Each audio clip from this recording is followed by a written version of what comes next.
You're listening to the Worldwide Sports Radio Network. You know what you are? You're a popcorn salesman. Worldwide Sports Radio presents the Home Stretch. All right, let's hit the field. With Tyler and friends.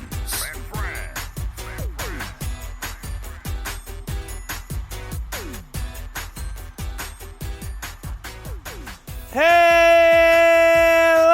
Welcome to the Home Stretch. I'm your host, Tyler Harrison, along with my co-host slash producer slash warmer than me. Hashtag statistician over there. Speedy Petey. I try to be warmer. Doesn't always work. Please. You're warmer than me. You got a jacket. You got that hat. You got those gloves. I think there's a scarf. Errol's favorite. No. No scarf? No scarf. I don't like wearing scarves at all. Really? I don't, yeah. No, I like scarves. I don't really like bulky things. That's something that feels like I can't move my body. That's why I hate like traditional winter coats too. Unless it's really loose. So you don't like my pea coat? I don't know. I never wore a pea coat, so I'm not sure. No, a pea coat is very, it's not warm. It's definitely not warm, but there are other things you could probably find.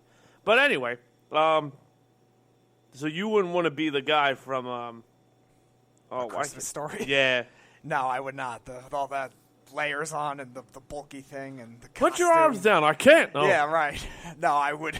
That would be something that I would be Get up. very I can't. uncomfortable Oh. with. Yeah. But are you warm? Yes. Okay. Then. Yes, I would be warm. It's just I would also be. I would feel like a robot fainting. Interesting. So like Bender. Yeah. Right. But yeah, that's definitely interesting. Tomorrow we're gonna go more over the holiday stuff because I don't think I'll be here. Yeah, I don't think anyone's doing anything till at least Thursday. Right? I would assume. I'm not sure. Oh, I know. I'll be gone. That's all I know. I don't know what else I'll have to do. No, I'll probably have to do a lot, just based on how everything else goes. But wow, there's some blowouts going on right now. Yeah, there's not really a lot of games, so Around the World in Sports is going to be short. A lot to get to. Obviously, the big story today is a couple different things. I haven't tackled the, pun intended, I have not tackled the Odell Beckham Jr. story. I'll let that sit in for a second or two because that was good. Get it yet? No? Okay, I'll move on. James Wiseman today withdrawing from Memphis is probably the biggest news of the day. I haven't heard anything else. Obviously, Major League Free Agency I'm keeping an eye on. The Reds are now in the Francisco Lindor sweepstakes.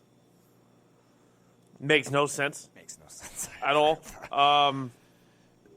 Makes a ton of sense for the Indians because I think the package they get back from the Reds could be massive because the Reds are just a dysfunctional mess. If they're going to trade it, they're going to have to get something massive back to make it Senzel, Votto, fleeced. Probably Castillo.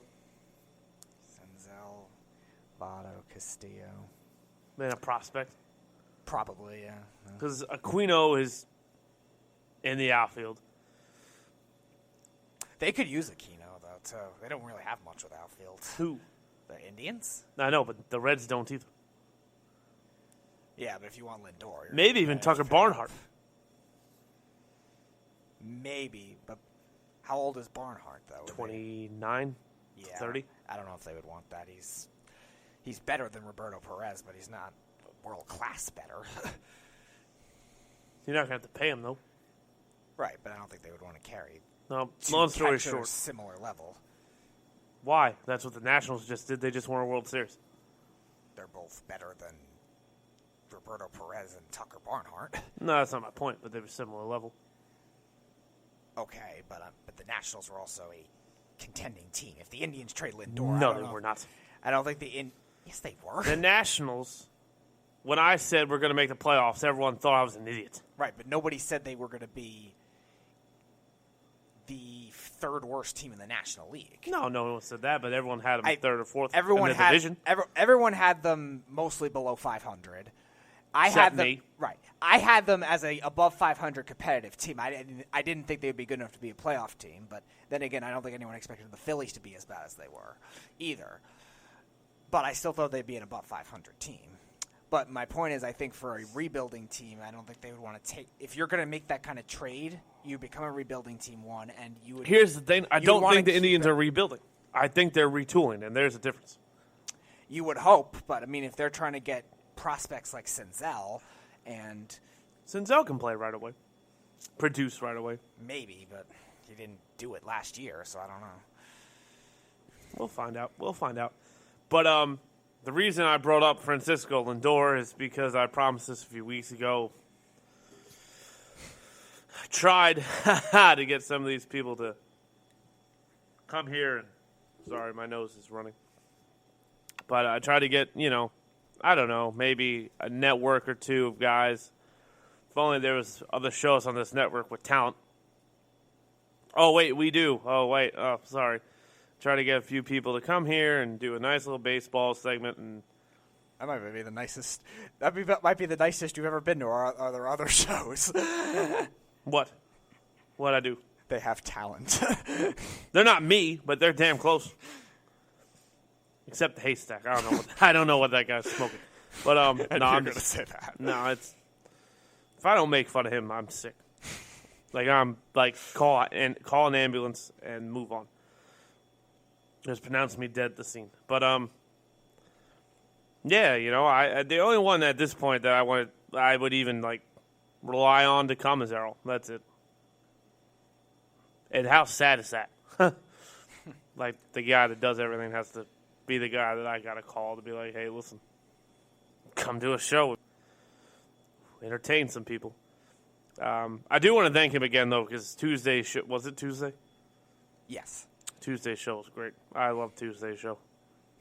That's the maddest I've been in months. Which is good. It's good to be mad sometimes. But anyway, the reason I went on that long tangent for no reason was because, A, I do it a lot, and B, I'm going to let Speedy have his fun, and I'm going to let him say, trade him now! Oh, that was great. I bet you Errol crashed into something just now. What the hell was that? But oh no. Yeah, so we're gonna let Speedy trade him now. So we'll go through every team, try to find a guy or two to trade or rebuild around and trade everybody else. It depends on really the team situation, but I'll try to be as controversial and not boring as possible, which I'm sure you don't have to worry about. Mookie Betts and the Dodgers is getting hot apparently too, so that's something to keep your eye on. We'll keep an eye on the Major League free agent market. Hockey is always on, if anyone wants to talk about hockey. I have not touched the Taylor Hall trade because I touched it Tuesday, but I think it's a wash. I think the trade's a wash. I think Taylor Hall will leave Arizona, and I think Arizona's going to give up nothing really for him. Well, they have a lot of money to spend, though, because they don't have a lot of bad contracts in their teams mostly. No one wants to go to Arizona at all. They pay him, he'll stay. No, I agree. Listen, I agree, but... No, I don't think it'll lure other guys in, if that's what you're thinking. I'm saying instead of just re-signing Hall, they'll build with him and the young talent. That's not bad front line, though. Brad Richardson, it is Brad Richardson. Yep. Clayton Keller and Taylor Hall. Mm-hmm. That's a pretty good line. Yep. That's a phenomenal line. And Keller's got a ton of upside still. Mm-hmm. Was he 22, 23? Yeah. Mm-hmm. Kid's been playing since he was 19. Right. Ridiculous.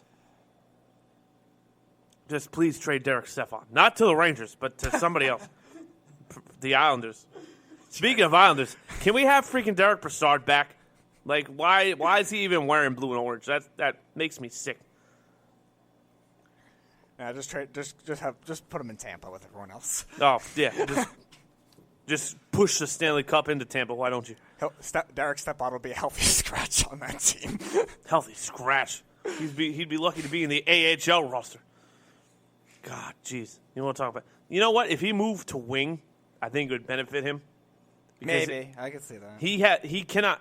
My biggest beef with Stepan is you can't win a faceoff ever in New York. He made a lot of defensive mistakes too. I didn't like either. No, it's all right. I mean, he's gone and Arizona's winning now. So what do we know? But It's 8:25, so you know what that means. Good. I didn't know what it meant either. But I'm going to go to Around the World in Sports with the worst segue in the history of segues. Ready, set, go. We're going to start in the NBA because the NBA is actually on the TV over here. Then we're going to start with the game that's on. The Los Angeles Lakers and the Milwaukee Bucks. Everyone swears to me this is the NBA Finals. I'm telling you right now, neither team will make the NBA Finals. Really? Yep. 24-4 each. The Milwaukee Bucks are up 17-15 in the worst first quarter of shooting I've seen in quite some time. The Atlanta Hawks, who can do nothing but shoot, take on the Utah Jazz. Oh, they don't do anything else. Right. Well, Trae Young can move the ball, but that's really the only one that can. They're up 48-39 over the Utah Jazz. Later today, the San Antonio Spurs take on Kyrie Irving and the Brooklyn Nets, which I had to defend Kyrie Irving again today because my general manager hates him. Is he a Celtics fan? No, Or is he a Knicks fan? No, I don't know what he is. Okay. I think he just thinks Kyrie is a troublemaker. Actually, I know he thinks Kyrie is a troublemaker because he tells me so. And then he brings up the Earth is flat thing, and I well, we can still bash him for that. well, right, but again, what does that have to do with him on the floor? Nothing. But no, but it's easy to bash him for that. This, I think, is the game that will determine who comes out of the West. Clippers and Rockets at 10:30. And for those of you wondering why I think the Rockets will come out of the West, I don't. I think the Los Angeles Clippers are the best team in the Western Conference, and I don't think it's really close. They're the best defensive team. They got 3 guys that can shut down anybody in the league. Beverly can shut down any guard, and Kawhi Leonard and Paul George can take on anybody. All right, so if not Milwaukee, who's your East? Then? Boston. Boston. Boston. I picked Boston last year, but all right. They've replaced Kyrie Irving with a less ISO version of Kyrie Irving. All right. That, like, what? Kemba's just as good as Kyrie Irving. He's phenomenal. The defense looks better. And right now they're just a little beat up. Once everyone comes back, Smart gets healthy and stuff, you're going to see that team really get better. And by the way, they have the draft capital to get better if they need to. So I'm not worried about it. And I think Gordon Hayward's done. I think he's going to get traded for somebody that can be cheaper. I don't know how much you're going to get much value for. Nah, probably just his bad contract for another bad contract and whatever else. But I don't know. But I think Boston has the best opportunity. And also, I keep saying this team, the Indiana Pacers are a team to watch. They really are. Are they deep enough to contend when with Victor Milwaukee, Oladipo comes back? Yes. All right. Yes, they are. Yes, they are indeed. And plus, Malcolm Brogdon can help figure out how to beat Milwaukee because he was there. Yeah, but Milwaukee could also figure him out, too, just as easily. Yeah, but, I mean, and if we're talking about coaches, they're both great coaches. They are phenomenal coaches. So, and I don't know. From what I'm seeing right now, they can't make a jump shot, so I'm not concerned. But, again, that's... The Lakers are a good defensive tean, though, too. So. Are they? Yeah, they are. I'd say they're okay. They're decent. They're not. They're better than decent. They're above average. I wouldn't say they're phenomenal. They're probably a top 5 defense in the league, though. So, they are. So that's where I would go with that.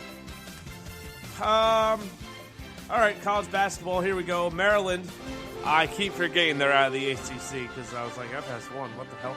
But they're not in the ACC. They're in the Big Ten. No, I just forget they're out of the ACC. Oh, okay. They're actually trailing to Seton Hall right now. Speedy's favorite, Cinderella, 38-29. Seton Hall doesn't have their 2 best players. Yeah, so that's something to watch out for. But Seton Hall is always one of those bubble teams you don't yes. want to play. So that's fun. Seton Hall is up over Maryland, number 7 in the nation, again, 38-29. Later today, Auburn, number 12 in the nation, takes on North Carolina State. Still undefeated, too. Yeah, they are. And they might cause some trouble. They really might. Again, it's too soon to tell who's going to win the national championship, but there's a couple teams that could do it right now. And then, of course, there's my pick for the national champion. Number 4 in the nation, Duke. They're up 56-33 right now on ESPN2 over. Wait for it. Wofford. My actual Final Four Cinderella last year. Yeah, I'm not. No, that dice game screwed us big time. Big time. And then, of course, with the most games, I think, for the first time ever, doing the history of this segment, they have more games than basketball on.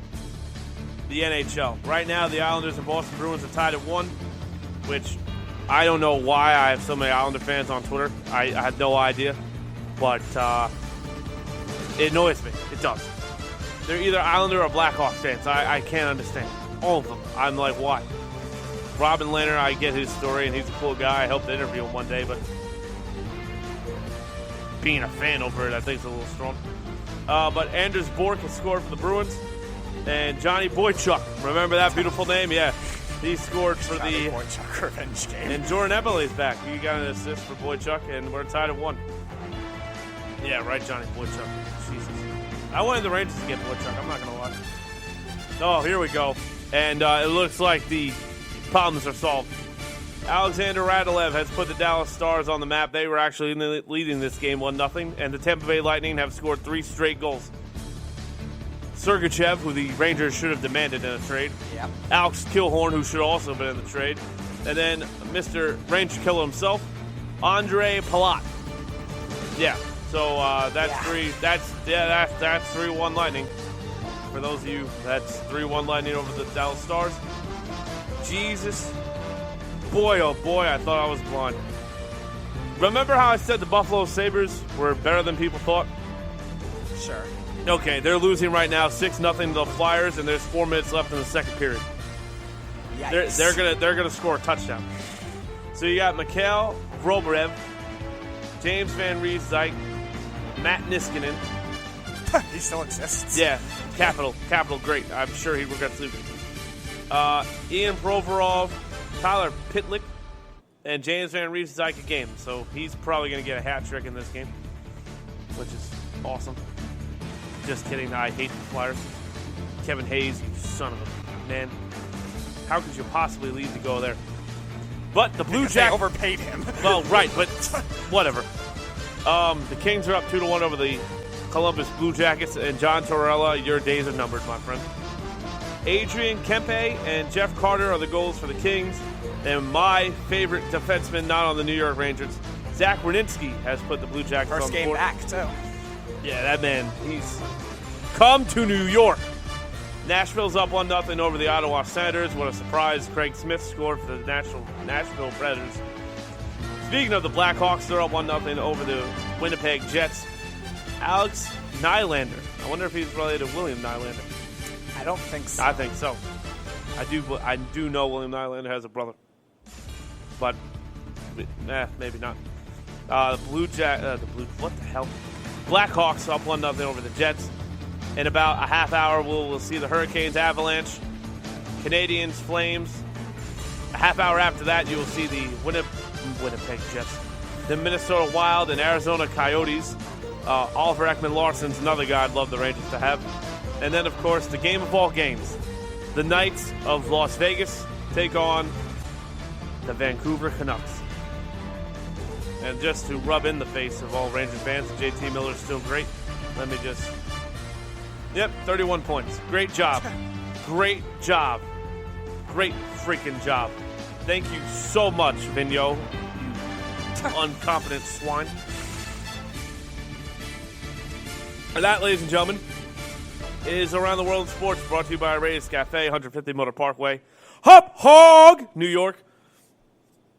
And that's all you get as far as the address goes. Don't know the zip. I always forget to look it up. And again, I don't care. But that's it. And I also... No, that's it. No, that's all I got. I completely forget what I'm supposed to say right now. Jesus, that was bad. It was like drawing a blank, as if I'm not supposed to know what to say next. But Hop Hog, New York, Snug's favorite line. So if you want to call the show, 1-877... whatever Snug says. Hashtag whatever Snug says. 1-877-909-9977 is the number to call. I apologize to Alec, who is a friend of ours from Cleveland. Tried calling last night. I don't know why the phone line got so hot, but it did. I apologize. I will let you be the first caller if you choose to be so. If not, then I apologize again. But, yeah, a lot to get to.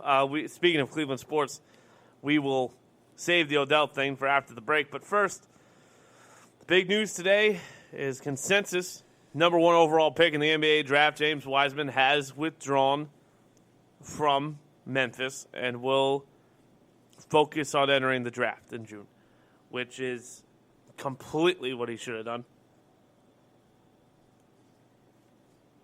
And I know we talked about this when it first broke about him being suspended and how Penny Hardaway Jr. is a booster and everything else. The kid got screwed.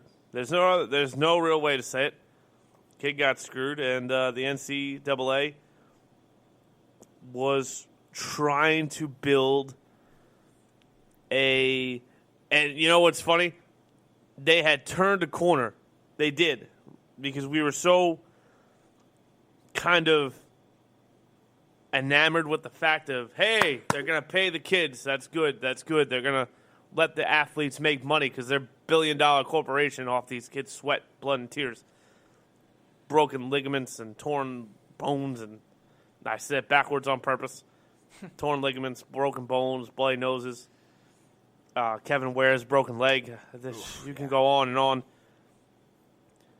So we were so happy about that, and I thought, yes, they finally figured it out. And then this James Wiseman situation happened, and I was like, no, you didn't. Well, it wasn't really them that were progressing in that. It was the states that were letting them make money off endorsements. It wasn't really the NCAA directly. Well, they still had to allow it. So I gave them kind of credit for that. This James Wiseman thing, though, it's a black eye. It really is for the NCAA. It doesn't look good. And I have to be honest, this will deter people from going to college basketball. It just will be. Well, we kind of knew that already, with all the one-and-done debates that have happened over the years, right. Whether the NCAA should not have that kind of thing anymore, or the NBA, whichever side actually enforced it, shouldn't have that thing. I think we kind of knew that players were going to do that anyway. I think Brandon Jennings was really the first one, and then it started having a ripple effect with guys playing in different spots. Now it's just becoming more prominent, I think, with some of the scandals that have happened. And the problem is, I don't know if that's not necessarily going to solve anything on either side, but we knew players were going to do it anyway in terms of them. Whether that helps them grow or not is another question. Well, right, and here's the thing that I remember us, not us as in me and you, but us as in the network, we were all kind of talking about, well, you've got all of these options now. You have overseas, obviously. Look at the Ball brothers, LiAngelo and LaMelo. Now, they have an unfair advantage in the fact of Lonzo and LeVar put so much spotlight on those two, they were going to get the eye of the media regardless if they were good or not. Right. Just because of the fact of this is what you're going to get kind of swept up in. I think LaMelo will still get that anyway, though. He's going to be a lottery pick in the draft. From what I'm reading, he's absolutely destroying the opponents he's playing. I think most people are thinking he's going to be second after Wiseman off the board. I read some reports. Don't be surprised if he goes 1. Depending on the team, don't be surprised if he goes 1. Oh, God, if the Knicks take him. Oh, God. He fits. I just don't want LeVar in New York media. Right, that's what I was going to say. That would suck here because LeVar would be in the news every day for 4 years. The New York media is already so they stir up controversy as it is with coaches and stuff like that. Imagine if that got that guy in the media. Oh, God. I think your next coach is actually on the TV right now. On the game on TV. We are watching the Laker-Knick game. I think Jason Kidd. Don't tell me Jason Kidd. I think Jason Kidd's the next coach of the Knicks. God. That's just my opinion. Oh, God. Well, think of it this way. They're not keeping both Kidd and Vogel,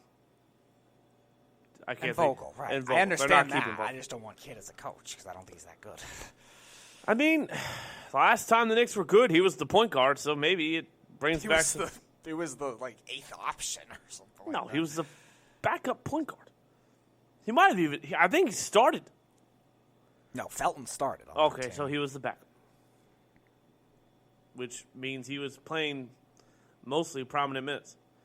But Paul Siakam's out indefinitely. Well, that's not good. Ooh, wow. But yeah, I just my whole thing about this James Wiseman incident is obviously James Wiseman.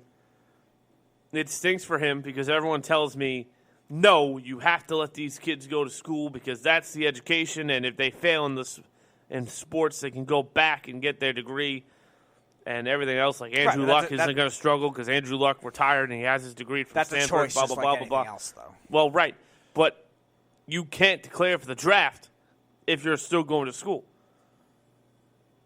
Well, yeah, you lose eligibility at that point. So what James Wiseman's thinking is I'm not paying my scholarships most likely revoked.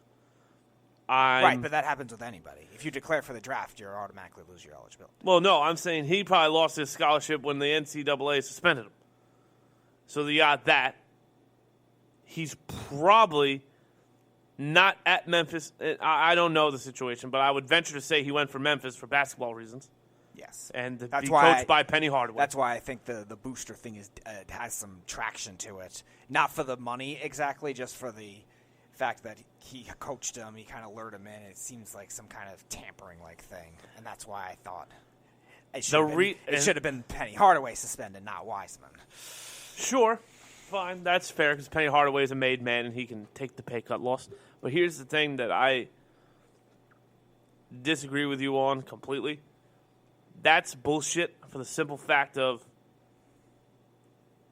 Penny Hardaway is no different than Roy Williams, Mike Krzyzewski, Tom Izzo. That's fine, but they all should be caught the same. I'm not saying James Capelli from Kentucky. John Calipari. Calipari. No, you're right. They all should be Villanova. caught the same. I've said that for a while. Every coach that's involved in any kind of scandal, any athletic director caught like that, they should all be caught the same. I'm not saying they should do that. And we talked about that the first time this happened. There is definitely evident bias, but that's the NCAA. That's the one thing I'll knock them for is you can't turn in the NFL and have your bias on certain coaches staying. Right. And others, obviously, we saw what happened with Sean Miller. We saw what happened happening with Kansas, too. They could be in trouble long term, even though they're number one right now, unfortunately. But they'll have their biases. I agree with you on that, but I'm still saying he still should be suspended, though. It is a violation. But Mike Krzyzewski isn't recruiting people, or I shouldn't say that. Mike Krzyzewski's not a booster because of the fact of he's saying, here's $1 million if you come play for me for a year. Mike Krzyzewski is Duke basketball. Of course. You're not going to Duke to be Christian Laettner. You're not going to Duke to be J.J. Redick. You're not going to Duke to be Grant Hill. You're going to Duke to be coached by Mike Krzyzewski, so you get noticed, you go to the NBA, and you prepare yourself better than 99% of the guys going into the draft. Right. It's a different era of college basketball. Right. That's why that one-and-done debate is the very the one and done debate is going to be the best case scenario for college basketball soon. Again, I agree with you on that too. Again, overseas and the G League is going to start getting guys in high school, top 50 recruits going to the G League. I don't want to spend money in college. Again, that's your choice again. Well, right. But you're getting paid, and you're not learning from college basketball coaches in Division III, Division II, hoping you get noticed like a Damian Lillard who has all the potential in the world. Went to a D1 school. No, I'm just saying, a division just because you're Division I doesn't mean that you're getting all the hype. There are Division I colleges. Right. People will swear to you are Division III. Right, but the dilemma with that is, do you go to a great team and with other potential recruits and get noticed with that and probably learn from a big name coach like that, or do you go maybe to a smaller school, develop there, and look good statistically, and then get noticed that way too? It's something that's interesting, and again, a lot of players as a result from small schools have really flourished from that too, just as much as the big schools, just because of that. The big schools, while it's the best chance, there's also a lot of busts too from there. It's just as easily, just because it's a higher sample. Sure. I'm not disagreeing with anything other than the fact of if I need to get paid, because let's not kid ourselves. Are there players that grow up going, I want to play basketball, I love basketball, I want to play basketball? Absolutely. There are absolutely players that grow up and just want to play basketball for the love of the game and everything else. I completely understand which that. is the I'm majority, not talking to which those. is the majority of college basketball players, too. Sure. I'm not talking to these kids because these kids know that they can learn and play the game the right way and everything else. Don't act like there are not kids that go, I want to make money right away, and basketball is the easiest way for me to do this. Basketball is what I'm best at, and I can make money that way. Andrew Bynum, Greg Oden, another? Greg Oden played for Ohio State. No, I know that, but I'm saying Greg Oden didn't love basketball. Greg Oden was 7 feet tall and had no choice. I thought you meant he played overseas. No. Who else is a prime example? There are guys that just come into the league because that's what they've been told at a young age. This is how you're going to make money, do this.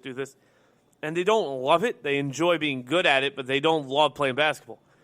And I'm sure if you took a pie chart of guys in the league, that number is higher than what you expect. I'm not saying it's half. I'm not saying it's 30%, but it's probably higher than most people think, and it's definitely double digits. Definitely more now, too. That's why we're seeing most of the young prospects now that come out. There's a lot more international prospects that succeed right away, too. I think because of that as well. Just them not having the same, I guess, work ethic or something like that. Now, the reason this Wiseman thing to me is a bigger concern is because what if James Wiseman really did want to learn the game, want to get coached by Penny Hardaway, and turn down Jay Wright at Villanova, or turn down Kentucky was his primary offer. Turn down John Calipari. Do you think this would have happened if he went to Kentucky? No, it wouldn't have. And if it did, it would have waited until after he declared for the draft. That's what I'm saying with the bias, where, the NCAA might not investigate it as hard. However, at the same time, it just seems very coincidental that Memphis hired Penny Hardaway and then all of a sudden has some leverage for this kind of thing, too. And that's why I think there is the boost connection. Well, don't even there. Well, let's go this way, too. Maybe Penny Hardaway told James Wiseman, hey, I'm about to become the coach of Memphis. So what I can do for you is I can guarantee you that you're going to learn the game. They might have only had a basketball conversation, and James Wiseman went, I can't. My family cannot afford me to move to Memphis. So Penny Hardaway said, I got this. Don't worry about it. I'll be a coach. We'll announce it, blah, blah, blah, blah, blah. And all of a sudden people go, oh, well, you're a booster. The booster wasn't boosting the alumni thing as he was recruiting. Not initially, it was years ago. Well, yeah. And now he's the coach. Well, yeah, he started funding them in 2009 and has continued to do that since then. Obviously, the recent money is something that could definitely contribute to helping the program. The 09 up to maybe before that, like 14 or 15, is not going to be really relevant to this kind of case. It's more of he coached James Wiseman, he has leverage that way, and he's going to end up having a recruiting edge that way in the form of being more of a incentive and booster that way.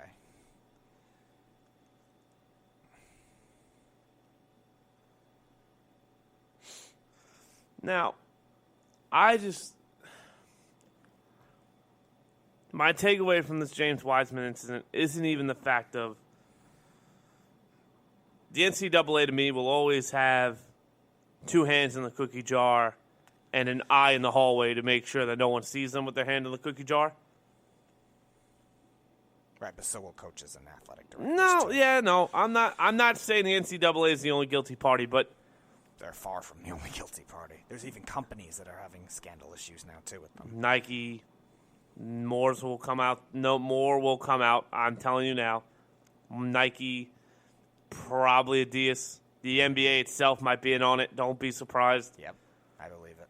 Now, here's the other thing that ties into this.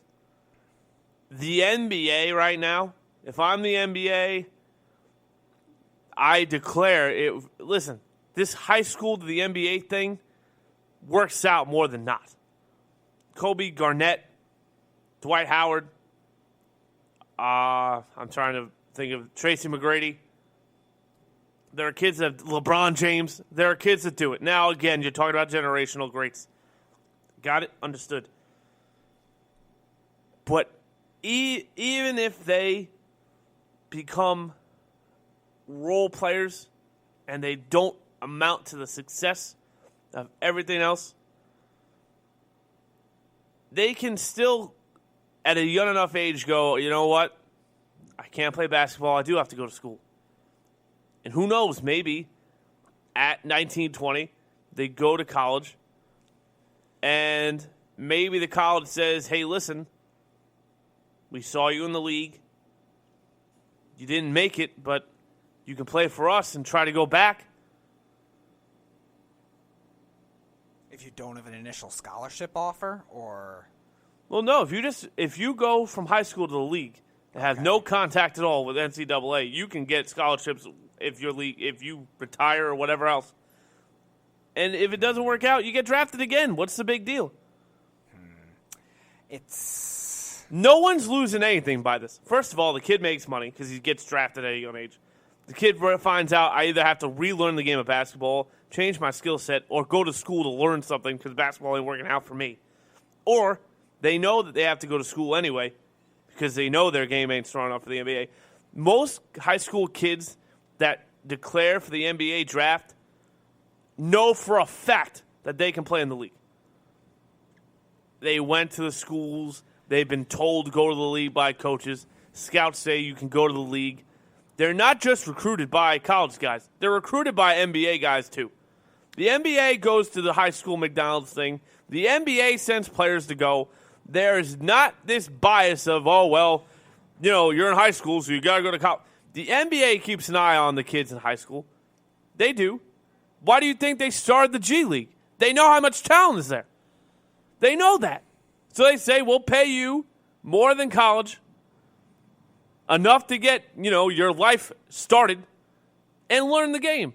And they're not breaking the bank to do so.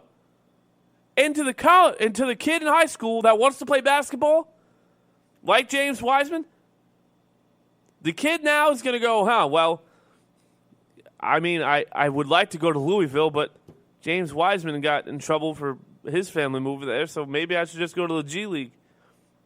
Parents are going to say, go ahead. Right, but then go to the G League. Don't go to the G League. That's your commitment. You're making a choice. You're not going to automatically get, all right, if I squander in the NBA or the G League or whatever, you're not going to get scholarship offers.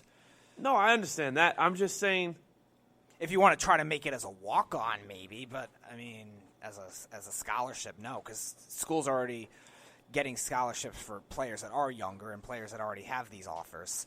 So all of a sudden you're going to lose spots that way too, and that's unfair to other guys that are trying to get scholarships too. If you just keep recycling them like that, the walk-on thing will happen too. But I know that there is a chance that a lot of people, to be voted.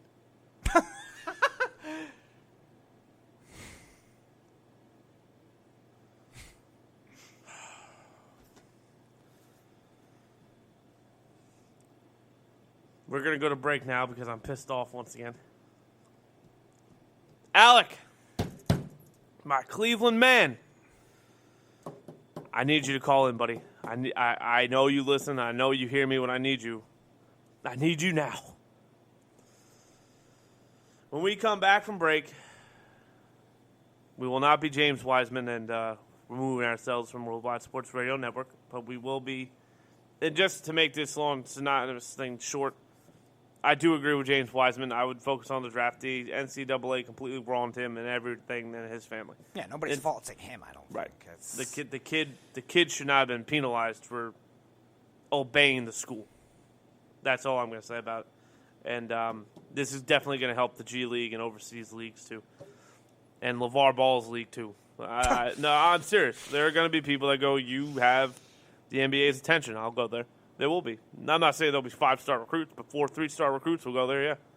Now, When we come back, I go from defending James Wiseman to defending a wise man.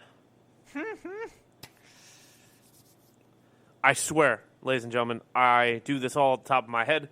That was probably one of the best ones I've ever done on this network. I defend Odell Beckham Jr.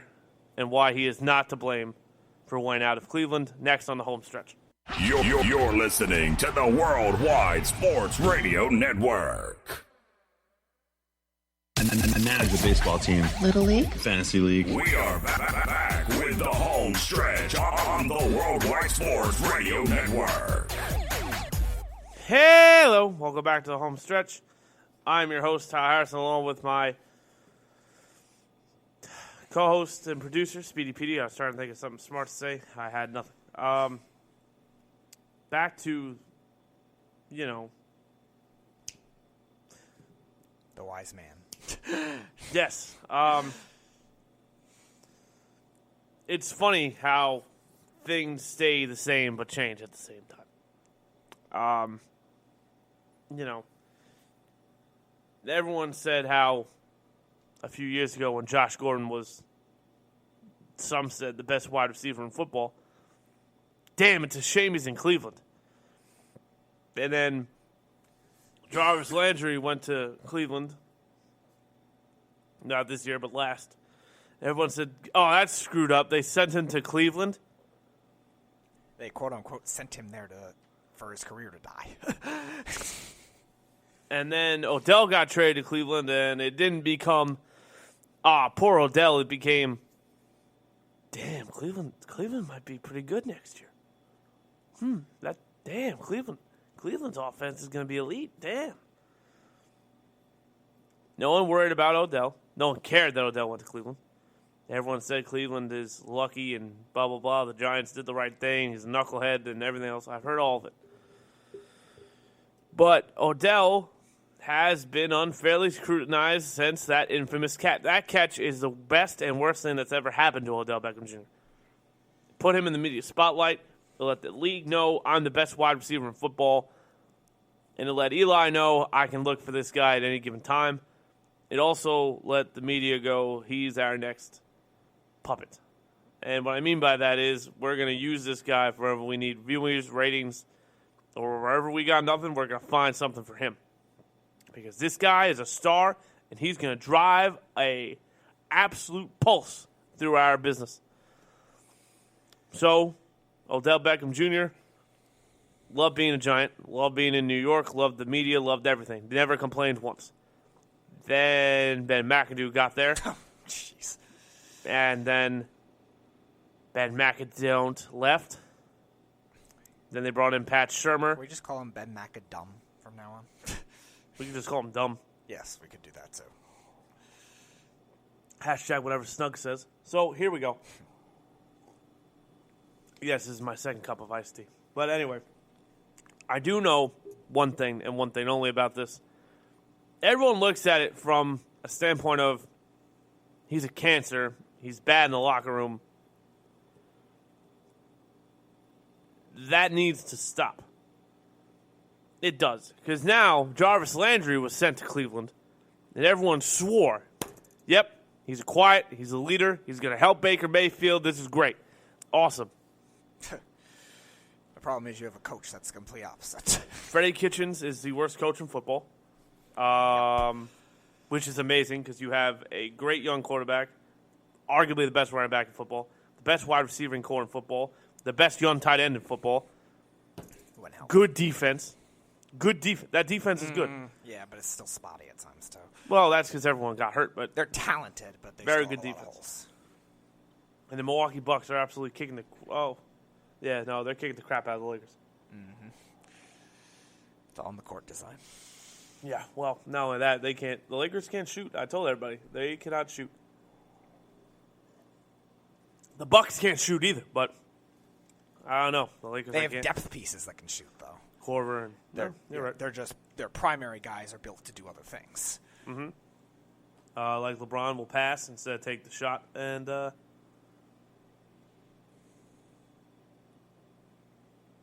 Jesus, I swear I'm going to defend Odell, but some of these people are asinine. Max Wildstein?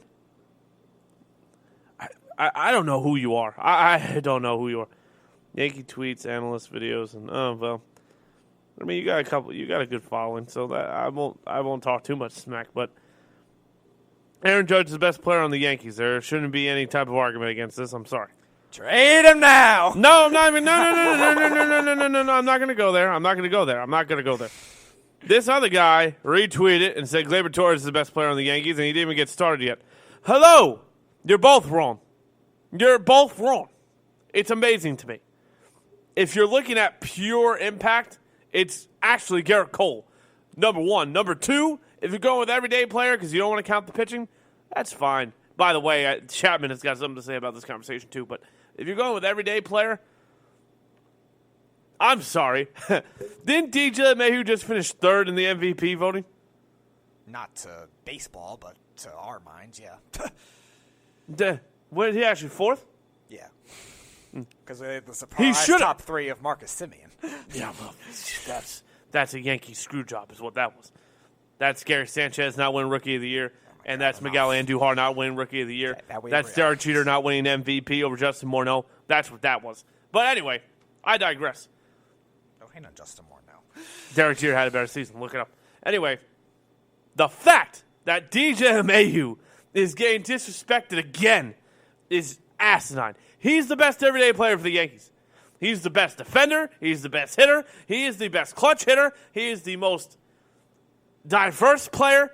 He can do everything. He can steal. He can defend. He does everything. By the way, he doesn't strike out nearly half as much as everyone else. I digress. DJ LeMahieu is the best player in the Yankees. Point blank, period. And if you want to talk about best pure hitting ability, A, Gary Sanchez, if he ever gets his mind right, and B, Miguel Andujar are above Aaron Judge in that conversation too. Miguel Andujar can hit 300 in his sleep. He led the league in doubles his rookie year. I actually think he has the most doubles in a rookie season in Yankee history. Not Aaron Judge, Miguel Andujar. Doesn't strike out. He doesn't walk, but he doesn't strike out. And he can't defend. But other than that, he's the best pure hitter on the Yankees, not named DJ LeMahieu. I swear to God, stop looking at the home runs. The home runs are going to absolutely destroy you. The home run, the long ball, is absolutely going to destroy you. By the way, we're completely off this Odell thing, and I'll get back to it. But, Speedy, did you see my tweet on how to change baseball? Somewhat. I don't remember at all. Okay. So, for the All-Star weekend, right, we can all kind of agree it's the worst All-Star, like the worst All-Star game, whatever thing, out of all four. No, football's clearly the worst. No, the Pro Bowl's got fun activities. Oh, you're talking about the activities. Yeah, the whole weekend, the whole kit and caboodle. The All-Star game is really just a home run derby, and then okay. They meant the actual All-Star game. Okay. The basketball's probably one. Pro Bowl's hockey's one. Hockey's one. Hockey is one. Pro Bowl probably two, and then basketball. Or basketball and football can be flipped, but baseball's worse. No, I think football's better than basketball. But baseball's the worst. The dunk contest has fallen off. No, I know, but the history and everything like that. But eventually they'll revamp it. But we can agree baseball is last? Sure, just because it's just the home run derby mainly. I like the celebrity game, but it's not really a bigger deal in terms of like a skill perspective thing. So what I suggest is that since the home run derby is the only thing, right, that really attracts people to the All-Star game, what if you made a permanent rule in Major League Baseball? Now, I just thought of this now. Well, I didn't think of it now, but I forgot that I wanted to mention it. So 2 weeks ago, this guy was like, if you had to change Major League Baseball, what would you change to make it more exciting? What if you set a distance requirement? Say it has to be, now for this thing to happen, right, it has to be kind of far to the fact of not everyone can do it, but be realistic enough where, okay, this guy can get a hold of one and change everything. So I'm thinking 475. 470, 465. It's got to be a bomb, right? It can't be one of these cheap shots over the right field wall in Yankee Stadium and people swear it's a home run. I want long ball, like over the green monster at Fenway into the friggin' across the street. You hit the ball, we'll go 465, okay? Just for argument's sake. 460. So you hit the ball 460 feet. Your home run counts, obviously, right? So whatever. Let's say it's a 3-run shot. So your run counts for 3, but also because you hit the ball over that certain destined feet, you get an out back. So let's say you have 2 outs. So you add a 4th out, essentially? No, you just get. Well, yeah, actually, that's fine. So instead of, runners on first and second with 2 outs, then you hit the 3-run bomb or whatever. Now you go back to 1 out. Okay. So it's you delete an out. Yes. Okay. So it's not. So you. Right. Not. It's essentially 4 outs, but you still have to get 3 outs in the end. All right. So it's an informal 4 outs. I'm like in between on that because I think it would obviously favor certain parks and certain teams. Right. I don't want everyone to be able to do it. Right. Because then it's not worth adding in.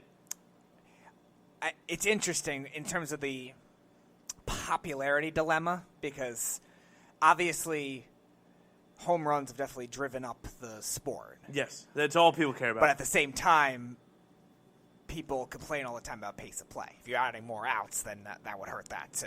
So I don't know how that would the popular consensus would be. I don't really like it because I feel like it would favor certain parks because it's much easier to hit it further in other places. In terms of more prominent hitters, parks where even just in general divisions might benefit too from that because there's more pitchers parks in divisions like the AL Central and the NL Central has a lot of pitchers parks. So I really don't know how that would benefit from that perspective. If there wasn't so much disparity with the parks, I might like it, but I'm still on the fence with it just because of it. I think the concept is cool in terms of just trying to pitch not to allow the home run. Right. But I feel like there would be some really rigged numbers based on the ballpark statuses, I guess, more than anything else. I mean, I get it. I was trying to be creative and think of a cool out, and you just completely ruined it for me, but thanks. All right, we have a caller. Do we? Yeah. Oh, cool. Welcome to the home stretch. How may I help you? Hello? Hello?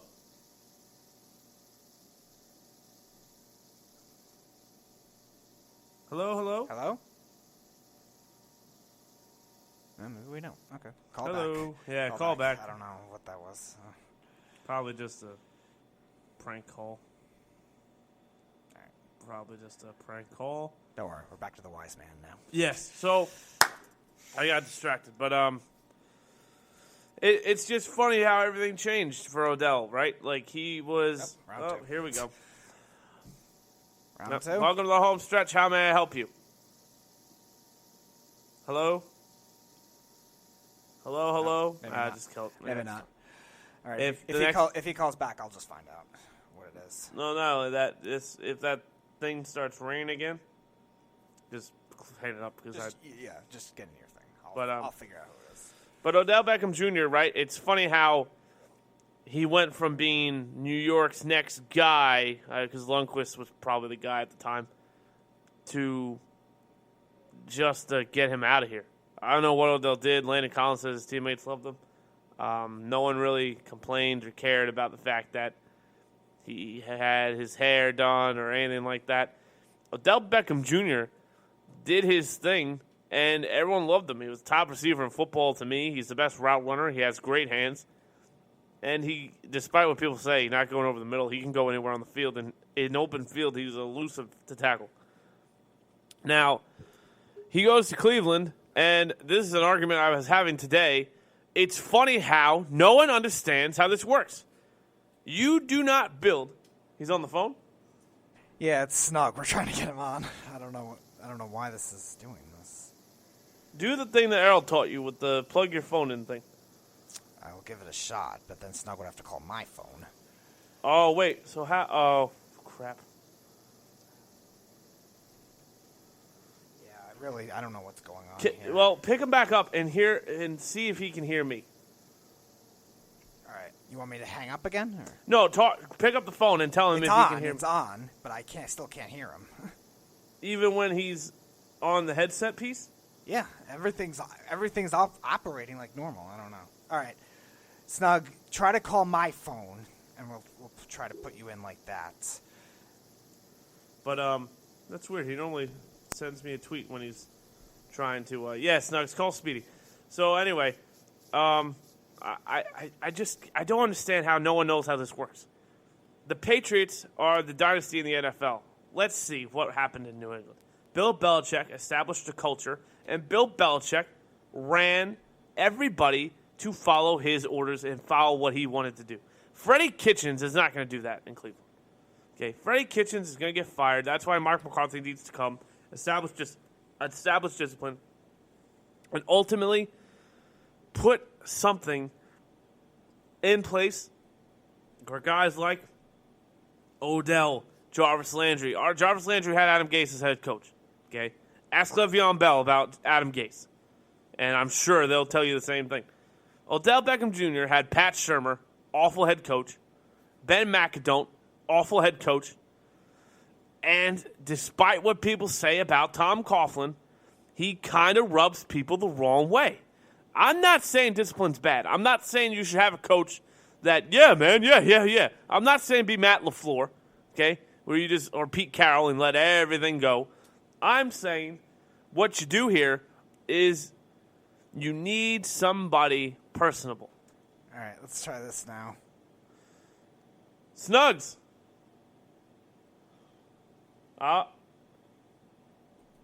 Snugs, you on? I can hear him kind of. I lost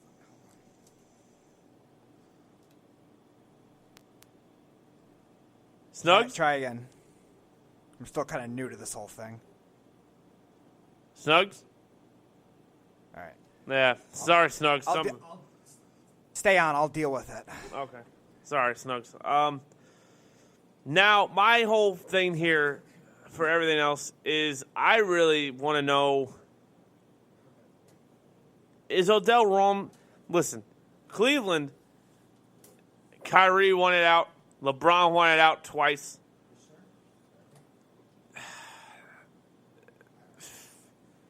Jim Brown was really the last player that retired a Brown that was worth having. Joe Thomas didn't want out, but Joe Thomas is just a rare offensive tackle who, if you wanted out, would have gotten out.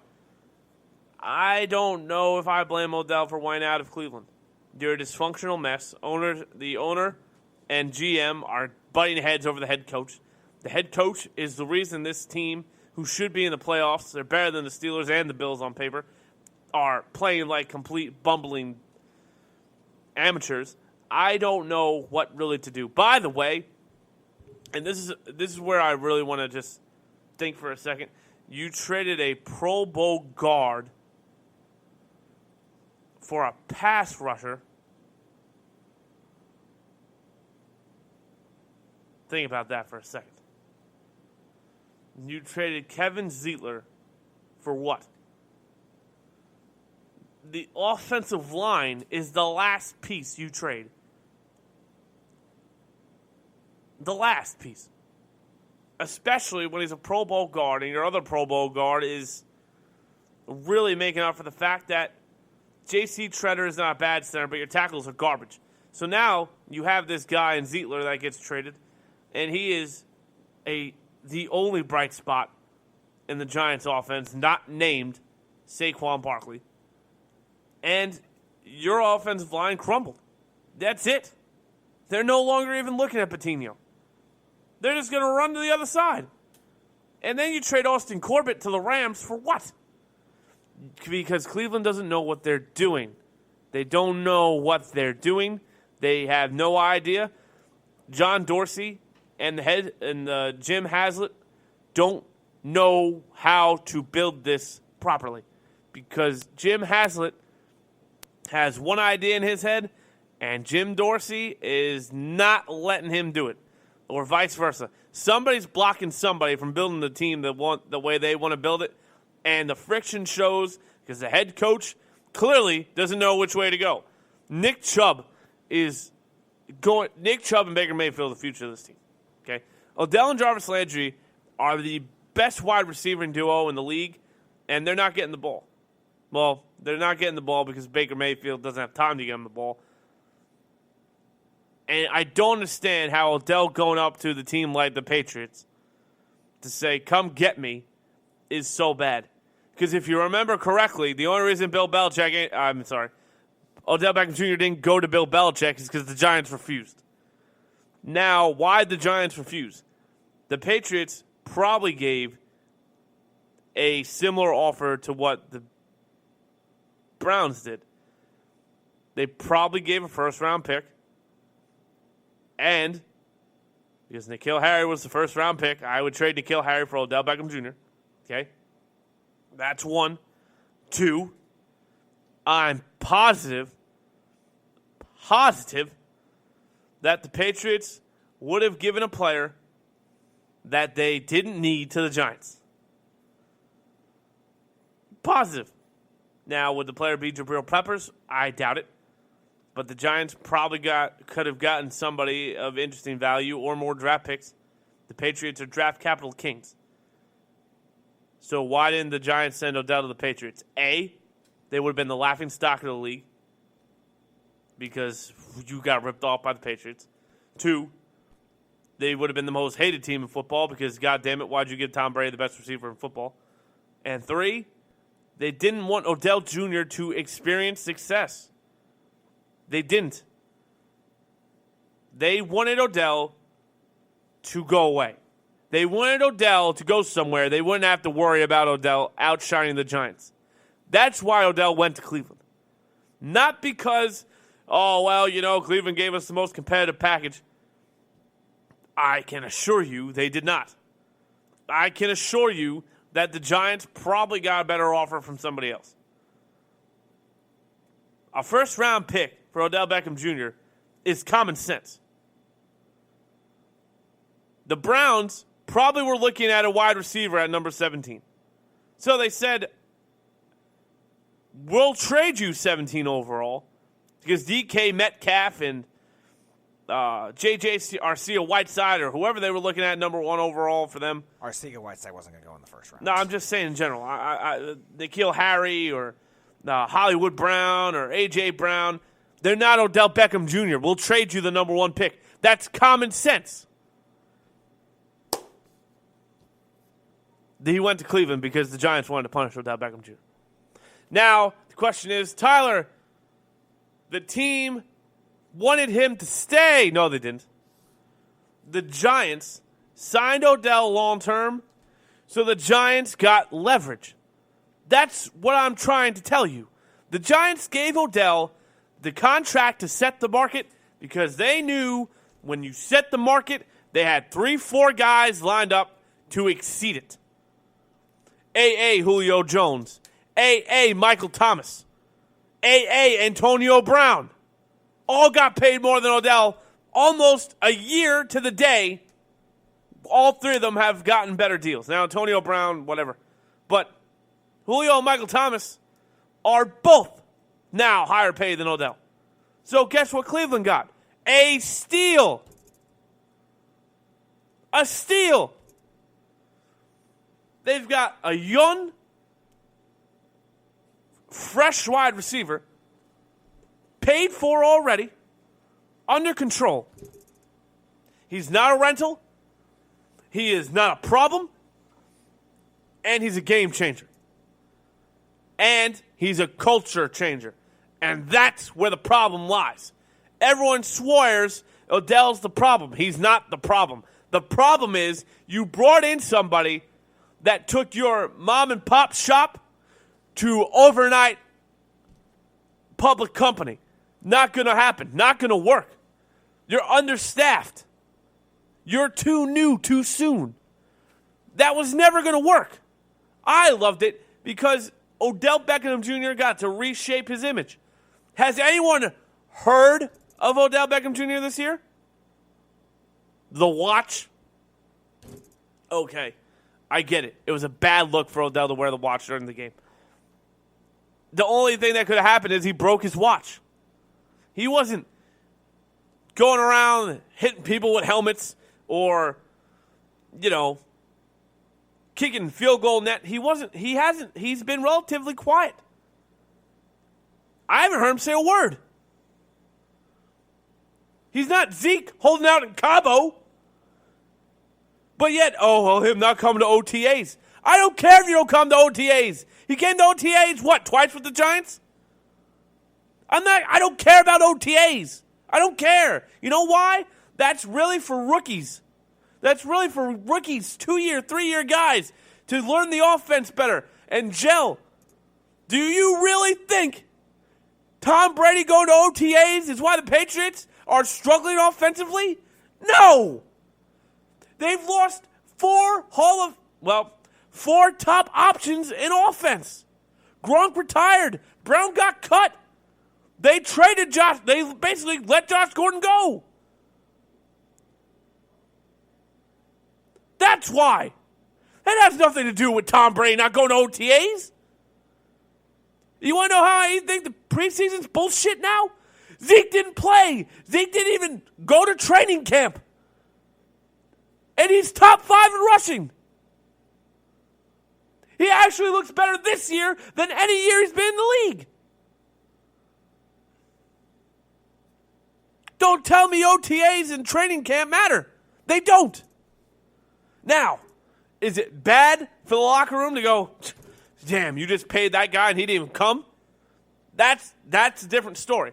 But on the field, doesn't matter at all. Doesn't matter at all. And to be quite honest with you, I don't want Odell running around on a bum ankle. Heal up, rest up, I need you opening day. That's what I'm saying if I'm the GM. I brought you here to help win because I know what you got in that tank, and I need that. I'm not wasting you on OTAs, pal. That's what Cleveland should have told Odell Beckham Jr. That's what the Giants should have figured out. No offense, Speedy. And everyone swears, he's not a character guy. Get him out of here.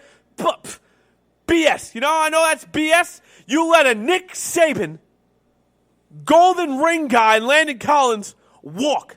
And don't tell me Washington overpaid for him. You know why Washington gave him the big bucks? A, he had a huge market.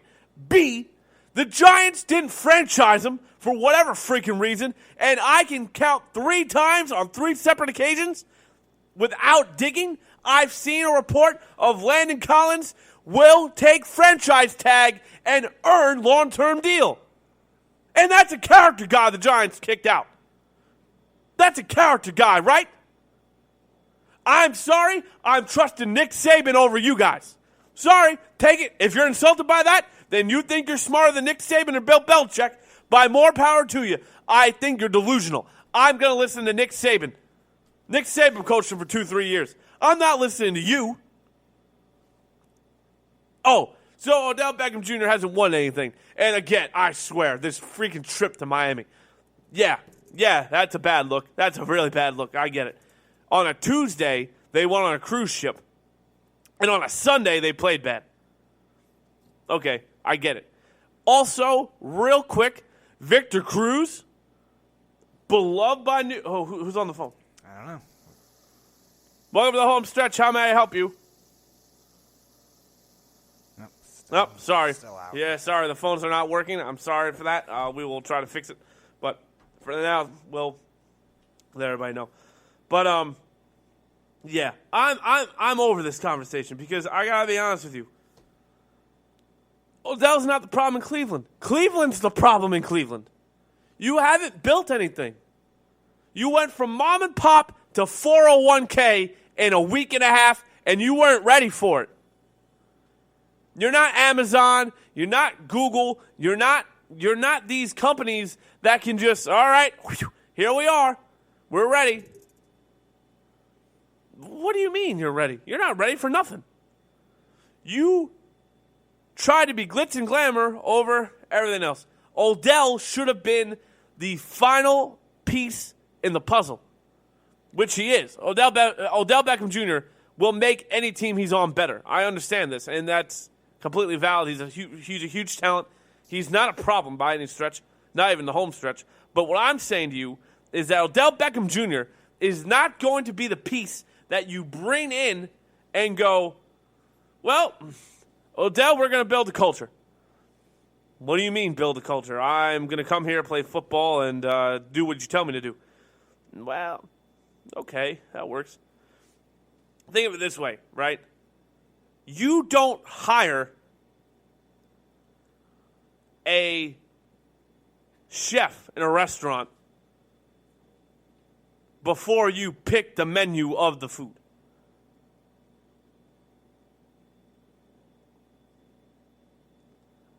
You're not going to... Because if that chef comes to you and says, I can cook anything, you're going to literally make that chef cook everything possible. But if you don't know, let's say you want to be a Chinese restaurant and a Greek chef comes up to you and says, yeah, I'm very good. All right, great. And you hire him, and 2 weeks later you say, yeah, we're opening up a Chinese restaurant. Well, that's great, but I only cook Greek food. Well, that's not going to work out, is it? He might try to learn how to cook Chinese food, but guess what? He's only going to know how to cook Greek food for at least a year. You need time. You need these things to fall into place. You're not going to hire a guy that worked on the stock market and put him in a CEO role for a pizza company. He's overqualified. What do you mean? Like, the guy's not going to fit. People are going to look at him and go, but what do you know about cooking pizza? None. You're not going to know that. He will make the company prosperous, but he's not going to help you make the food. Odell Beckham Jr. was supposed to come in and be the final piece. Cleveland has no culture. They have no way. They have no nothing. Cleveland was too fast, too soon. Whoever's on the phone, I'm sorry. We're not answering it for you because I don't know what's going on with the phone. But I do apologize. Now, ultimately, everyone's going to blame Odell for wanting out. I've got news for you. Jarvis Landry also wants out, too. It's not just Odell. Jarvis Landry was a character guy. He was on the freaking Dolphins. The Dolphins. The team in Miami that everyone said they're tanking for Tua 2 years ago. That Miami Dolphin team. Jarvis Landry was on that team and was putting up 1,000-yard seasons, and no one questioned Jarvis Landry. Jarvis Landry now is a villain. Why? I don't know. They're both not going to get traded. Cleveland will probably keep Jarvis and trade Odell because Odell's got, A, obviously more value, but B, I think Jarvis's relationship is easier to repair. I don't think that Jarvis has a problem. And here's the other thing, and I might shock Speedy when I say this. Somebody needs to grab Baker Mayfield and figure out what Baker's doing. Because Baker Mayfield is very used to playing with guys like Mark Andrews and A.J. Brown, who are, yes, they're elite, but they understand that Baker was the best player on that team, and they knew that Baker Mayfield was going to make Oklahoma go where Oklahoma was going to go. That is no longer what Baker Mayfield is in Cleveland. Baker's behind Chubb, maybe Njoku. We got to see what he is when he's healthy. But definitely behind Odell and Landry. So Baker Mayfield can lead by all means. I'm not saying Baker Mayfield should be quiet and kind of let these guys be the voice of the locker room, although him and Jarvis have a relationship. Like, they were cool before Odell even got there, okay? So I'm not worried about that relationship. But what I am worried about is how everyone's interacting with Freddie Kitchens. Because that is ultimately where these chips fall. Freddie Kitchens might be a less talented John Gruden. High energy. Oh, man, I don't want to deal with him right now. Oh, man, he's way too much for me right now. Ultimately, the Cleveland Browns have one problem, and that's that they're the Cleveland Browns. They brought in a lot of pieces, Kareem Hunt, Olivier Vernon, Demarius Randall a few seasons ago. They brought in a lot of pieces, and ultimately, It's just you tried to be too much too soon. You didn't go through growing pains. You didn't try to do it naturally. You tried to force it in. And when you try to force things, most of the time, it doesn't go the right way. You don't become mom and pop on a Monday and on a Wednesday become a 401k publicly traded company. That's not how society and that's not how life works. Does Odell probably want out? Probably. Is he the reason that Cleveland's struggling? No. Is he to blame for the culture change? Yes, he is. Odell Beckham Jr. is the reason Cleveland went from a fairy tale to a reality, and Cleveland was not ready for becoming what they were going to become. That's the truth of the matter. Adding Odell Beckham Jr., a Pro Bowl top 3 consensus wide receiver in football, I say best receiver in football, made Cleveland the mom and pop shop to the 401k company that you were not ready to have. You went from an Uber Eats to a Grubhub to a Amazon in about 2 days. They weren't ready for that in Cleveland. More importantly, Freddie Kitchens wasn't ready for that. Well, Tyler, how do you fix it? Well, you can do 2 things. You can sit Odell and Jarvis down, or whoever else wants out of Cleveland, and sit there and say, hey, listen, we have a good young core, Baker, Nick Chubb, Denzel Ward, Myles Garrett. We've got the guy, Joe Sherbert. We've got guys that can play. If you want to stay, well, we're going to hire a new head coach who can fix this and make us win. If you want out, we will take the best offers. We will let you know where you're going. But I need to know now if you're in or out. If they might say out, then fine, you trade both of them. But if they go, well, we'll see who the coach is, blah, blah, blah. If they even give you the hesitancy of saying, we'll see who the new head coach is, you have to nail the coaching hire. You have to do it. You cannot take a college coach. You cannot take a coordinator that's never had coaching experience. You need an NFL-proven head coach. That's the only way to make this work. Ron Rivera is option B. Maybe you get lucky, Bill Cowher or a Speedy. Name another coach that's on the Jim Caldwell. Jim Caldwell is a familiar face. But ultimately, the guy you should call is the guy you called before you named Freddie Kitchens the head coach. Proven, NFL Super Bowl, works well with young quarterbacks, works well with egos. The Cleveland Browns need to make Mike McCarthy the next head coach. That's how you fix it in Cleveland. If Odell and Jarvis say, I don't like the vibe I get from Mike McCarthy, then they go. But Mike McCarthy will teach Baker Mayfield how to be what he was with Aaron Rodgers or Brett Favre. He wasn't teaching Brett Favre. Do not say I said that. But he learned from Brett Favre and Mike Holmgren on how to coach quarterbacks. He will teach Baker Mayfield how he taught Aaron Rodgers. Is Baker the next Aaron Rodgers? Probably not. But Baker Mayfield will get better. Nick Chubb is Nick Chubb. And even if you lose Landry and Landry and Odell, you still have Njoku. You still got young wide receivers, Ricardo Lewis. And there's another kid over there I like, too. I forget his name. Ricardo Lewis. You mean Rashard Higgins? Rashard Higgins. Yeah. Thank you. Thank you. And, they even cut the other kid, Callaway. Callaway's gone. Yeah, you liked him. I remember that. Yeah, I did. But, when you come into OTAs 30 pounds overweight or whatever he was, that's bad. But, yeah, the Cleveland's easy to fix. The problem is they're the Browns, and they won't do it that way. I'm serious. That's ultimately what the problem is. Cleveland needs to build a culture. The Patriots are the best football team in the history of football teams for one reason only. Belichick nailed the culture. Do your job. I will figure it out. But what I say goes. Do your job. Ultimately, you know what's hysterical about that?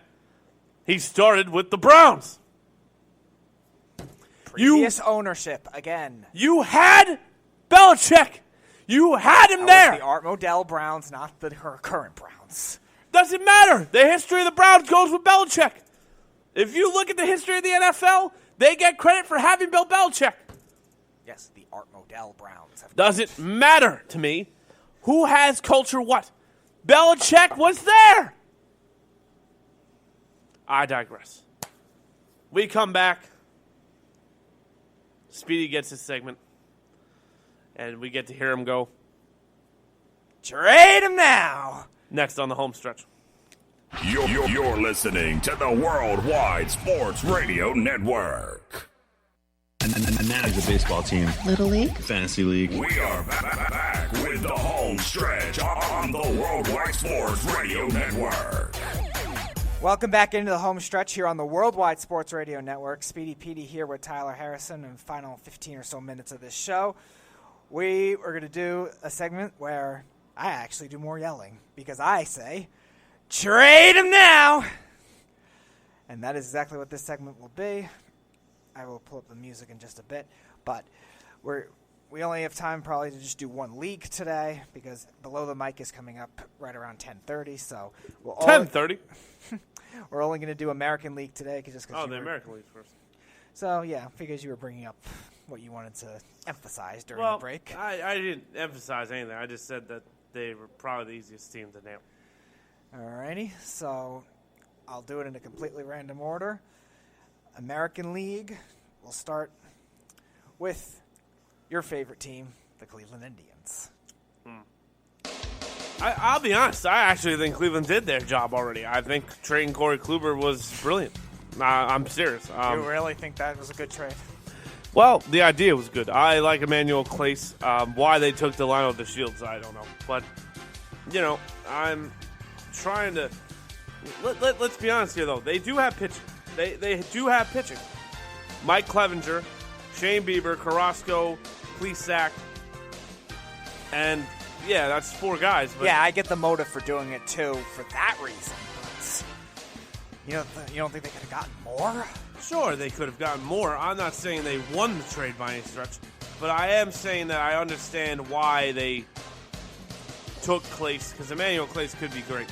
Now, I forgot they had Christian Arroyo. If I have to give you another name to trade,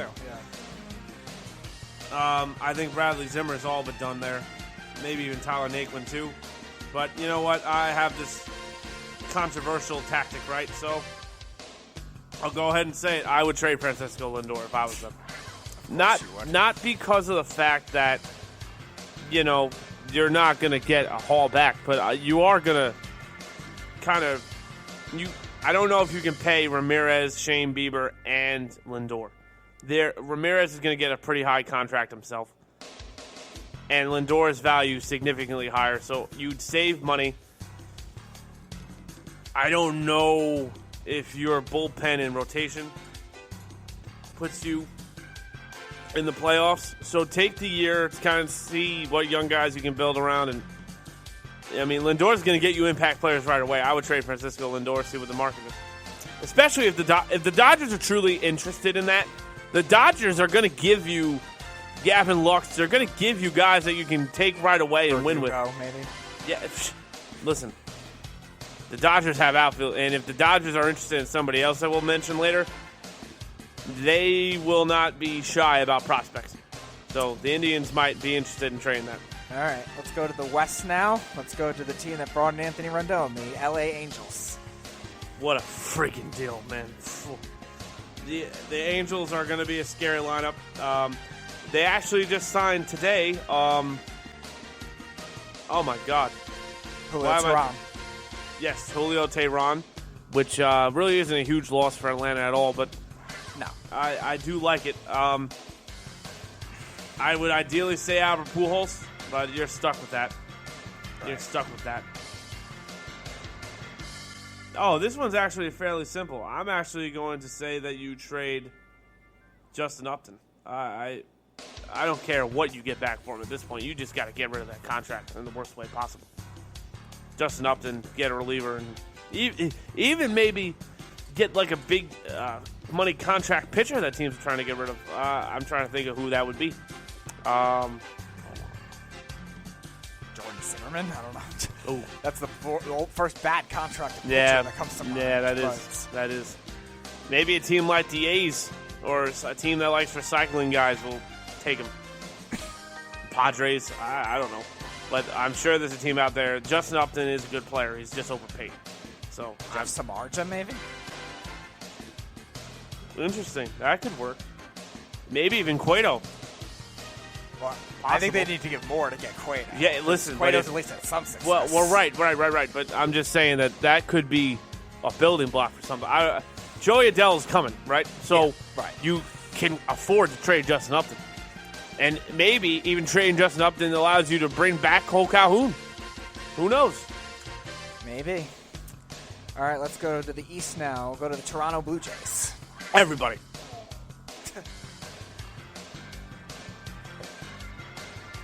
There's nobody on the Blue Jays I'd keep.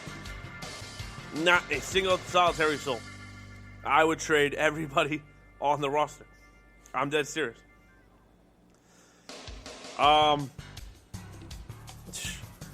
Obviously not the young guys. Bichette, Vlad, Jr., Biggio, even Tellez. Tellez was good, man. He's going to be a power strikeout guy, but he's fun. Yeah, this is another kind of easy one. Randall Grichuk, I guess, would be the answer here. Anthony Kay, Matt Schumacher, Tanner Roark, Chase Anderson. That's a rotation of guys that will give you innings, but what after that, I don't know. I forgot about Schumacher. Yeah. He was actually, I didn't actually mind him with the Angels. Ken Giles is very good, too, in that back end. So the Blue Jays are not far away. It's just that they have to kind of, Randall Grichuk can get traded, or even Teoscar Hernandez is another guy that could get you a mid-level pitching prospect back. So, there are guys there. And most importantly, it's going to depend on what Anthony Kay turns out to be. If he's as good as Met fans said he was, he's the future ace of that team. So we'll find out. But I would look at either Grichuk or Hernandez. Whoever's better defensively is probably Hernandez. So I would probably trade Grichuk. All right, we'll go back to the West, the Texas Rangers. They kind of screwed up already, no? Maraza to the White Sox made no sense for the Rangers at all. Yeah. Unless they're... Actually, I'll bring up the roster right now because I'm sure that they... What did they get back for that? I don't know. I really don't. I think it was a prospect. Ronald Guzman, Nick Solak, Andrews, Willie Calhoun, Danny Santana, Gallo. Well, Nick Solak's young, so you're not moving him. Alice Andrews, you're not going to get... I guess it would have to be... Yeah, I would try to move Andrews. If it's not Andrews, I'm looking at Odor.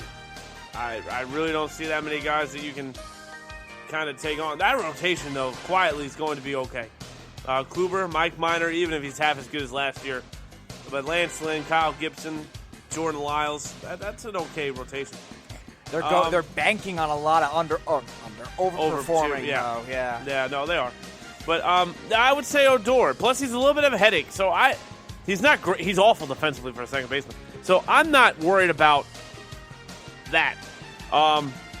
Willie Calhoun, Nick, the outfield's pretty much set. So I understand why they traded Mazzara.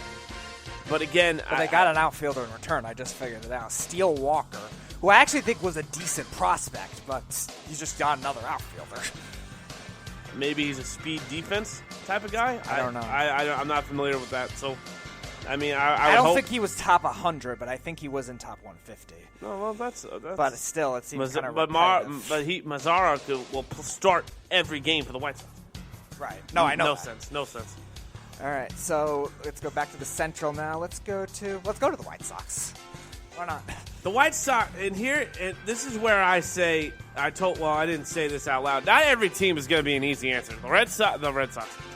The Rangers are, I don't know what the Rangers are doing, but the Rangers are clearly trying to get old and better. I mean, younger and better, but they're taking in old pitchers. I don't know how that's working, but the White Sox are how you build a team the right way. Trade for young pitchers, draft well, get young phenom prospects for younger aces that will flame out. This team is very good. Very, very good. I said this last year about what this team would be.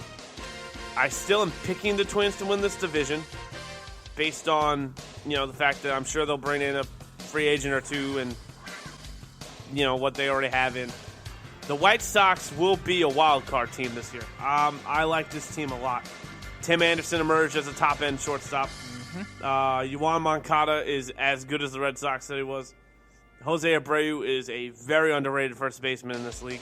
Yasmani Grandal can hit the crap out of the baseball, and James McCann's a great defensive catcher.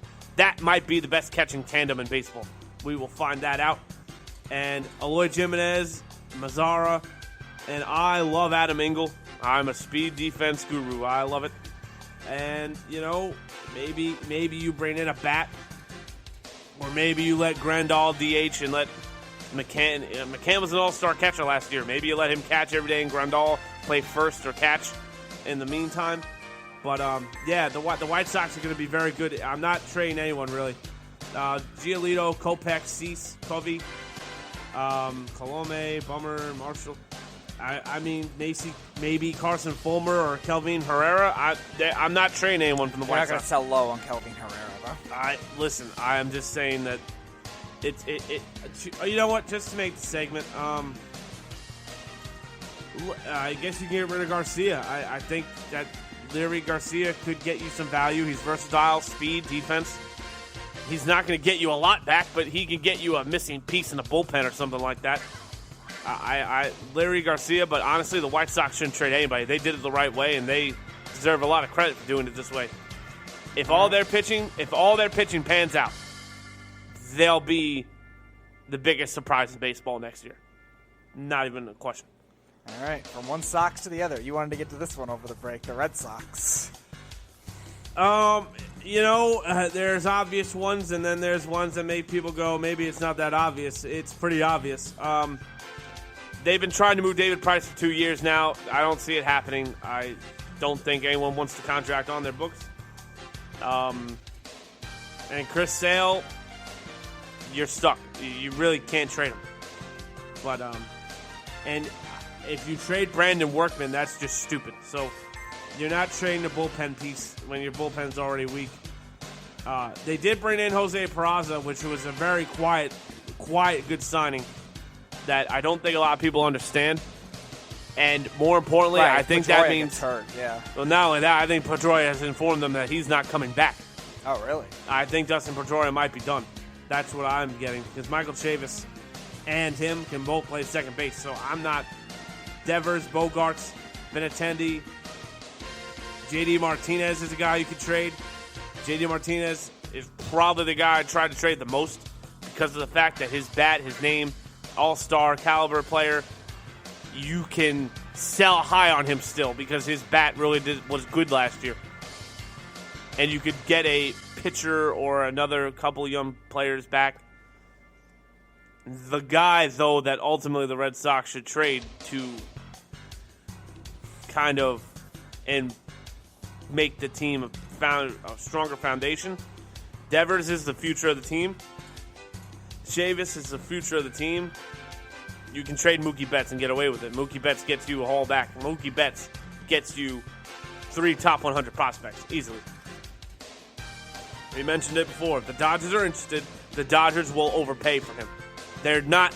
The Dodgers are in a win-now state. They don't need prospects because just like the Yankees, they can trade prospects to get better now because they don't need to wait. They're already great.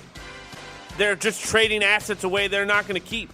That's why I'm surprised the Yankees are dangling with Josh Hader. Make the move already. You've got all these prospects.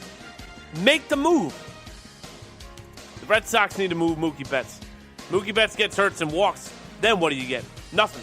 So the Red Sox need to consider that, and I think Mookie Betts is gone. I would trade Mookie Betts. All right, from very high market to very small market, the Oakland Athletics. Very interesting case. I think that this is where you don't trade anybody comes in again. I do have somebody off the top of my head just by knowing the team. Matt Chapman and Marcus Semien, you're most likely building around. I do like that. I would even explore Semien just because sell high. Yeah, sell high. A, B, he's going to command a lot of money. He's a shortstop, and you're not going to be able to afford him. Jorge Mateo we haven't seen yet either. That's concerning. Marcus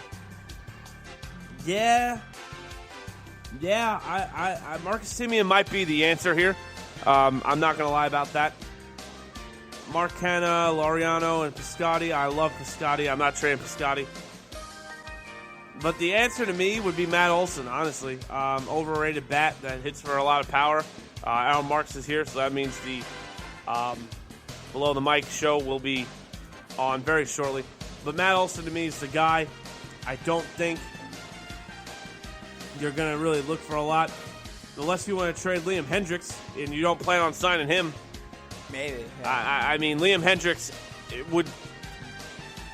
gets you a couple prospects, so I wouldn't be surprised. You might have to do that now if you really wanted to, because relief pitchers really can be very streaky. So Hendriks probably, if you're going to move him, his best value is now. He's probably a top 3 closer in baseball.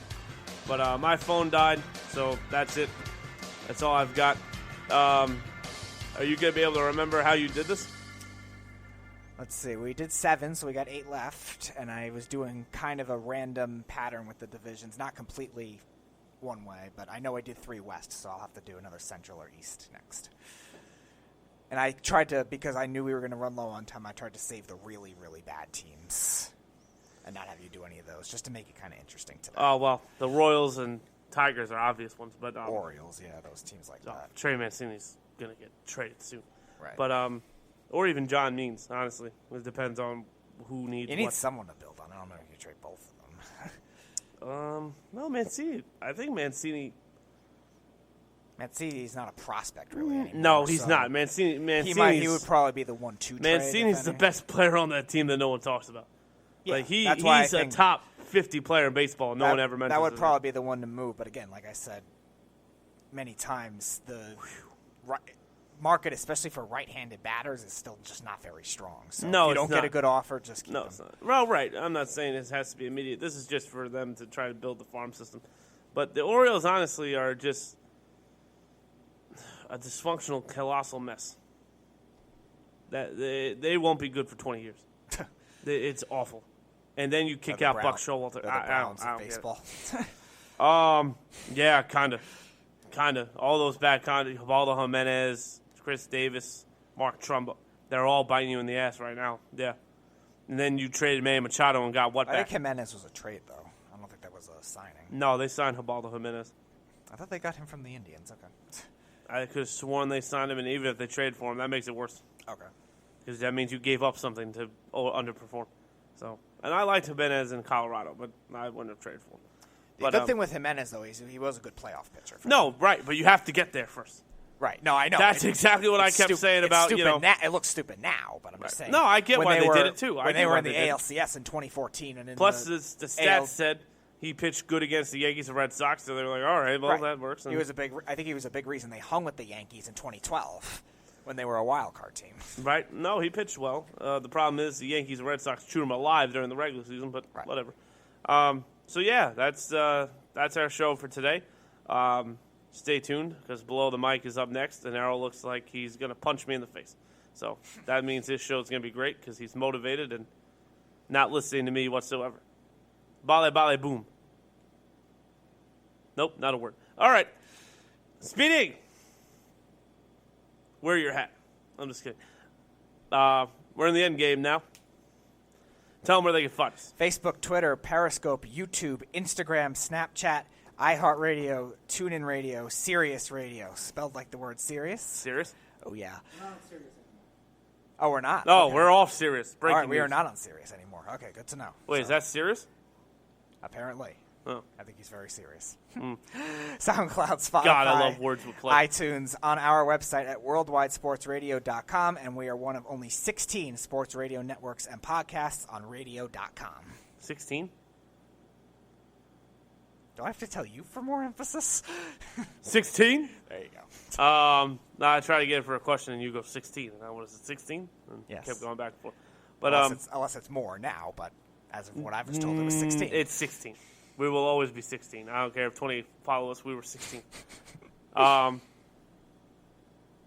So here's the thing about tomorrow's show, right? I've been wanting to do this now for a few weeks. This network doesn't ever answer my questions, so I'm going to do it alone because that's what I always do. Are you here tomorrow, Mr. Marks?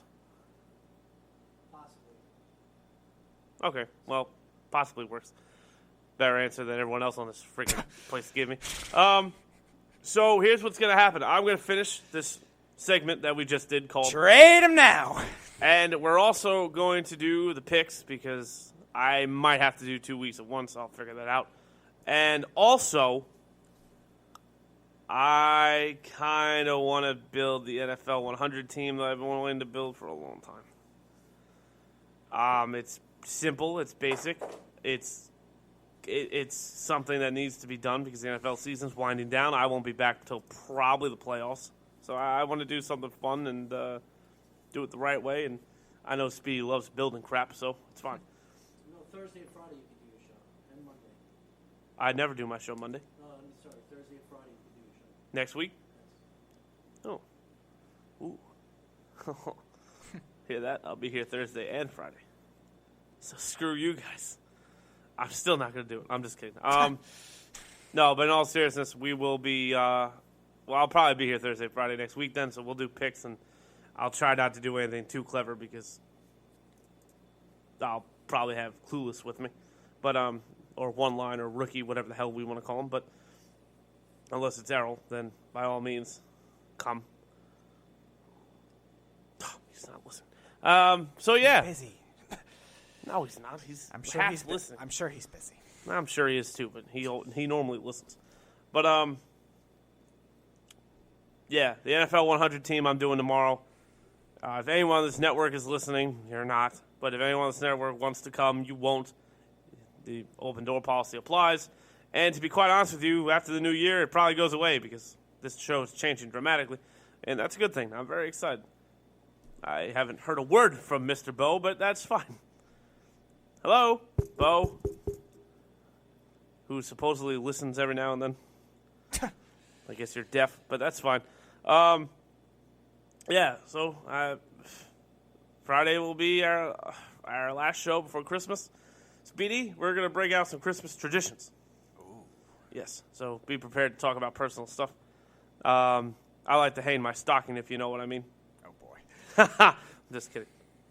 But, yeah, again, it's going to be fun. I'm probably going to cry Friday. It's okay. Me and Speedy have to have a heart-to-heart. We all know how I love heart-to-hearts. Yeah, that's our show. Thank you for whoever was trying to call in. We appreciate it. And Evan Mazza, stop touching things. Doofus. But, Speedy, I hope you and Errol have a wonderful show on Below the Mic, and tell them goodbye. Or stay tuned, I guess. Thanks for listening. Like Tyler said, stay tuned 10:30 to 12 for Below the Mic. And Below the Mic. And have a glorious night. You should say glorious hat now. Glorious hat? Yeah, your glorious hat over there. That makes you look like Bullwinkle. Don't influence him. I have to wear it on air again. No, he won't do that to you again. Oh, he will. Believe me. I don't think so. He'll find a way. He probably just if it's not tonight, it'll be another time. He'll make me wear it. There's still a whole 2.5 months of cold, so. No. Yeah. No. 3, 4. Maybe. Yeah.